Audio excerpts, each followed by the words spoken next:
गांव के बुजुर्ग धीमी आवाज में इसके बारे में बात करते थे। पहाड़ी पर बनी पुरानी हवेली, भव्यता की निशानी जो अब बेलों और धुंध से ढकी हुई थी। ये कभी एक खूबसूरत नर्तकी मंजुलिका का घर हुआ करता था। वो इस हवेली की शान थी, उसकी हंसी आंगन में गूंजती रहती थी। फिर एक त्रासदी हुई, विश्वासघात। लोगों ने फुसफुसाते हुए कहा, एक प्रेमी का झूठ।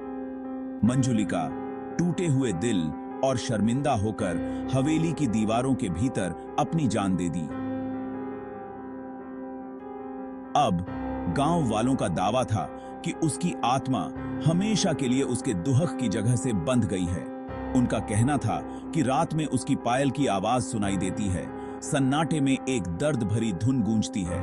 उन लोगों के लिए एक चेतावनी जो हवेली की शांति भंग करने की हिम्मत करते हैं। मंजुलिका की कहानी प्रेम और त्रासदी का एक भयानक मिश्रण थी।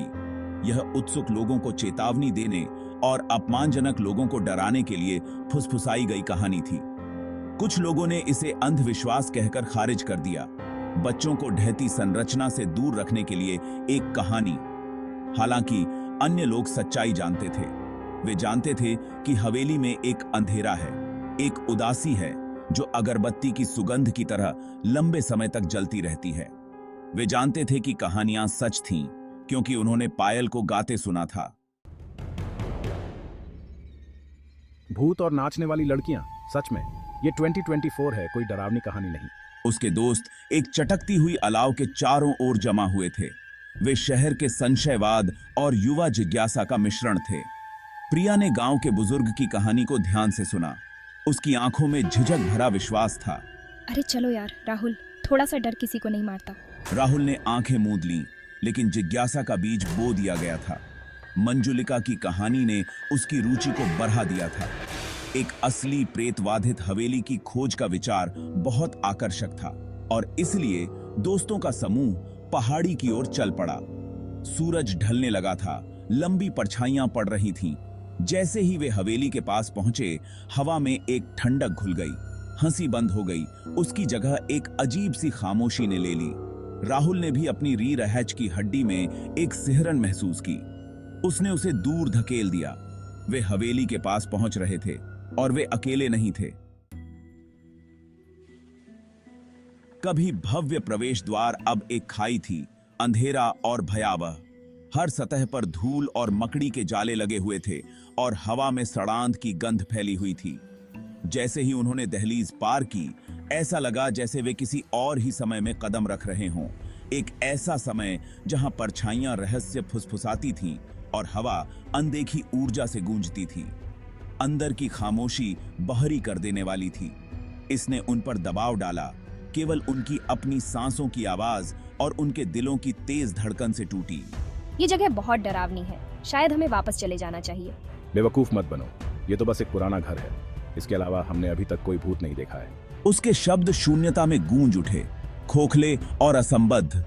यहां तक कि वह भी बेचैनी की बढ़ती भावना को नजरअंदाज नहीं कर सका जो पूरे माहौल में व्याप्त थी। मानो हवेली खुद उन्हें देख रही हो, उनके हर कदम को परख रही हो। वे हवेली में और गहराई में चले गए। प्रत्येक कमरा भूली हुई भव्यता का प्रमाण था। फीके रेशम दीवारों से लटके हुए थे और टूटे हुए झूमर अजीबोगरीब परछाइयां डाल रहे थे जो उनकी टॉर्च की रोशनी में नाच रहे थे। हवा और ठंडी हो गई, जिससे उनकी रीढ़ की हड्डी में ठंडक दौड़ गई। और फिर उन्होंने उसे सुना, एक हल्की सी आवाज जो पहली बार में मुश्किल से सुनाई दे रही थी। एक लयबद्ध झुनझुनी, जैसे दूर से छोटी छोटी घंटियां बज रही हों। पायल की आवाज, ये रिश्ते की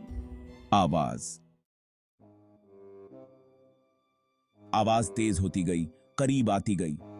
यह हवेली में गूंज उठी, दीवारों से टकराई और उनकी रीढ़ की हड्डी में कंपकंपी भेज दी। राहुल का बनावटी साहस चूर चूर हो गया। उसकी निगाहें आवाज के स्रोत की तलाश में कमरे में इधर उधर भागी, लेकिन वहां कुछ भी नहीं था। वो क्या था? माया फुसफुसाई, उसकी आवाज मुश्किल से एक चीख थी। अमित। उसका चेहरा पीला पड़ गया। उसने अपना सिर हिला दिया। मुझे नहीं पता, लेकिन मुझे यह पसंद नहीं है। प्रिया एक अजीब से डर और आकर्षण के मिश्रण से अपनी आंखें फाड़े हुए खड़ी रही। पायल की लय उसके भीतर गूंज उठी। उसकी आत्मा के भीतर कुछ गहराई तक हलचल मचा दी। यह नृत्य की भाषा थी, लेकिन एक भयानक अलौकिक गुणवत्ता के साथ, जिससे उसकी रीढ़ की हड्डी में कंपी दौड़ गई।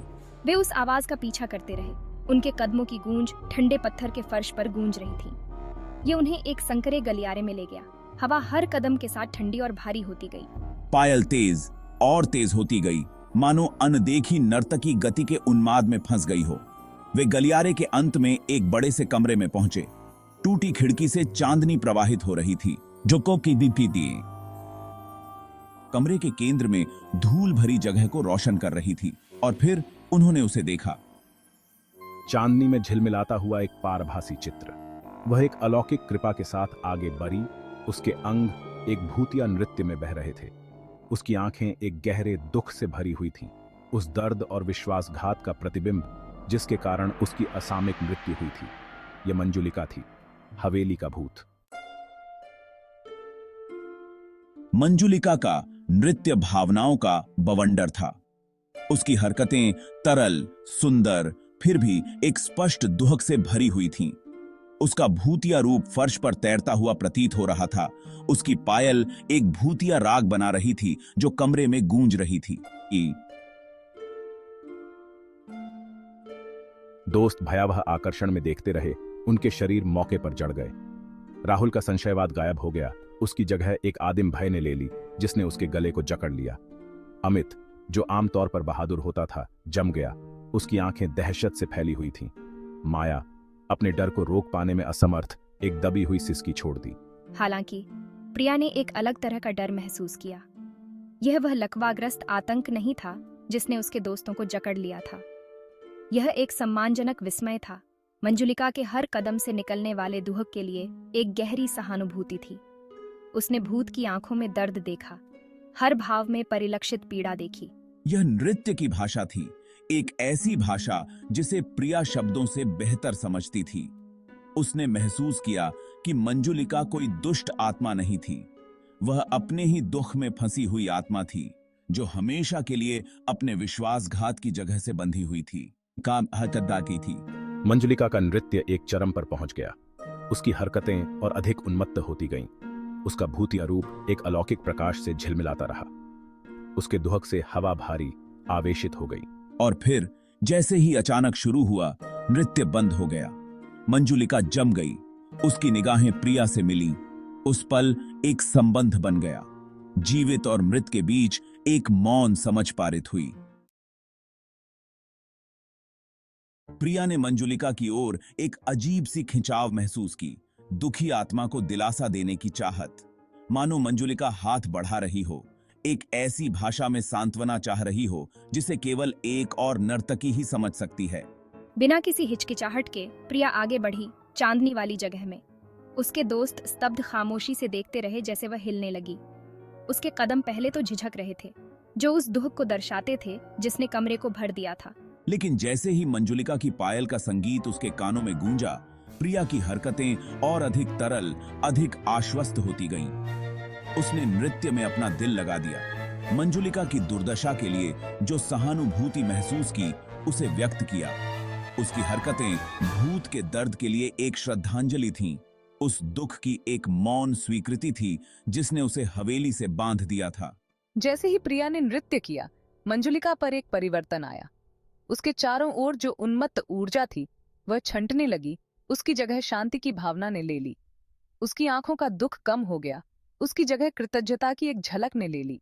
हवा जो कभी निराशा से भरी हुई थी, हल्की होने लगी।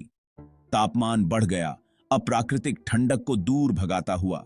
यहां तक कि परछाइयां भी पीछे हटने लगीं, मानो प्रिया के नृत्य की शक्ति से पीछे धकेल दिया गया हो। ऐसा लगा जैसे उस पल में प्रिया ने जीवित और मृत के बीच की खाई को पाट दिया हो, एक पीड़ित आत्मा को सांत्वना प्रदान की हो। मंजुलिका का रूप फीका पड़ने लगा। उसकी रूपरेखा अधिक से अधिक पारभासी होती गई। फिर एक अंतिम दुखद निगाह के साथ वह गायब हो गई। कमरा एक बार फिर खामोश हो गया। केवल पुरानी हवेली के हल्के क्रैक की आवाज सुनाई दे रही थी। उसके दोस्त अपना डर भूलकर उसके पास दौड़े। प्रिया, क्या तुम ठीक हो? माया ने चिंता से भरी आवाज में पूछा। प्रिया ने सिर हिलाया। उसका दिल अभी भी तेजी से धड़क रहा था। मुझे लगता है कि उसे सिर्फ सुनने की जरूरत थी। उन्होंने हवेली को छोड़ दिया क्योंकि भोर की पहली किरणों ने आकाश को नारंगी और गुलाबी रंग में रंग दिया था। उनके संशयवाद को दूर कर दिया था और उनकी जगह अनदेखी दुनिया के लिए एक नया सम्मान दिया था। वे गांव वापस जाते समय ज्यादा बात नहीं करते थे, लेकिन खामोशी अनकही समझ से भरी हुई थी।